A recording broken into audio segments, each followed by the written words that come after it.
Hello everyone, welcome to my channel. तो लवकेश कटारिया से पूछ लिया है मीडिया ने एक तीखा सा सवाल।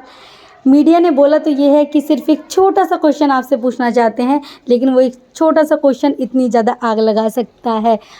विशाल वाले वो सीन पे जो विशाल ने बात कान में बोली थी और उसके ऊपर पायल मलिक ने स्टेज पे आके इतनी सारी बातें उनको सुना दी और उसी के बाद अरमान मलिक ने विशाल को थप्पड़ तक जड़ दिया और घर में उसका बात का बवाल मच चुका था। अब थप्पड़ मारने के बाद अरमान मलिक के ऊपर एक स्पेशल केस की तरह करके उसको सिर्फ़ और सिर्फ पूरे सीज़न के लिए नॉमिनेट कर दिया गया, लेकिन उसे घर से निष्कासित बिल्कुल भी नहीं किया गया, जिसकी विशाल मांग कर रहा था और जो बीबी हाउस में नहीं होना चाहिए था। मीडिया ने बोला कि अगर उस टाइम पे विशाल गलत था तो कहीं ना कहीं आप भी गलत थे और आप तो क्लीन चिट लेके बिल्कुल निकल लिए। तो कटारिया ने इसी पे ये बोला है कि भाई मैंने वैसे तो ये बात नहीं बोली है, अगर मैंने बोला है तो मैंने उस वे में नहीं बोला होगा उस बात को।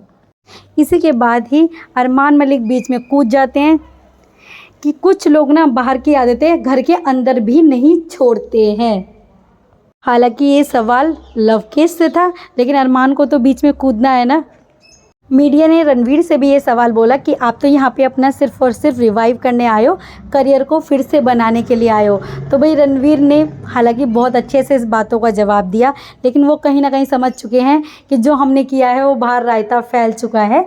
ऐसा नहीं है, क्योंकि 24 घंटे ये लाइव चल रहा है, तो भाई लोगों के पास सब कुछ हमारी इन्फॉर्मेशन है, जो भी हमने बोला है सब कुछ मीडिया तक और लोगों तक पहुँच चुकी हैं बातें।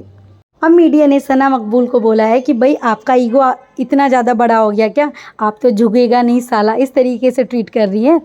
आपको बिग बॉस ने भी बोला कि जब आपको बाहर वाला बनाया गया था आपने इस तरीके का एक्शन किया विशाल को, लेकिन इस पर सना मकबूल बोलती है नहीं, मैंने तो सिर्फ और सिर्फ अपना पॉइंट ऑफ व्यू रखा, जो मुझे सही लगा मैंने उसी बात का जवाब दिया था। ऐसा नहीं है कि मैं बिग बॉस से बढ़ के हूँ। लेकिन सना अभी भी मीडिया के सामने भी उस बात को एग्री करने के लिए रेडी नहीं है कि मैंने कोई इशारा किया था या उस वक्त में गलत थी।